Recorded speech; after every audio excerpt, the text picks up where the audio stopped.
రీసెంట్‌గా మన దగ్గరికి చాలా క్లయింట్స్ వస్తున్నారు with a complaint of hyper pigmentation and melasma. But ఒక డ్రాబ్యాక్ ఏంటంటే వాళ్ళు ఆల్రెడీ మెడికల్ స్టోర్‌లో దొరికే క్రీమ్స్, స్కిన్ లైటనింగ్ క్రీమ్స్ దొరుకుతాయి కదా! అవి యూజ్ చేసి వస్తున్నారు. అందులో మనకు స్టెరాయిడ్స్, హైడ్రోక్వినోన్ అనే ఇంగ్రీడియెంట్స్ ఉండడం వలన అవి మనం పెట్టినప్పుడు స్కిన్ అనేది డ్యామేజ్ అవుతుంది.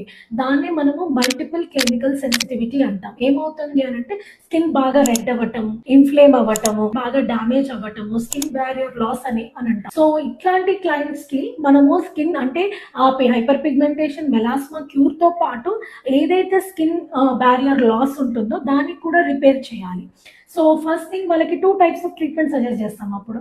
అంటే స్కిన్ లైటనింగ్‌కి ప్లస్ స్కిన్ బ్యారియర్ లాస్ ఏదైతే ఉందో దానికి కావాల్సిన ప్రొడక్ట్స్ ఎలా ఉంటాయి అనేది వాళ్ళకి ఏ సూటబుల్ అవుతుందో సజెస్ట్ చేసి will go with the procedure. So if you are the one you have use the creams, ఇట్లాంటి క్రీమ్స్ ఏదైనా వాడుంటే that has got steroids, hydroquinones అంటే you can ping to the below number.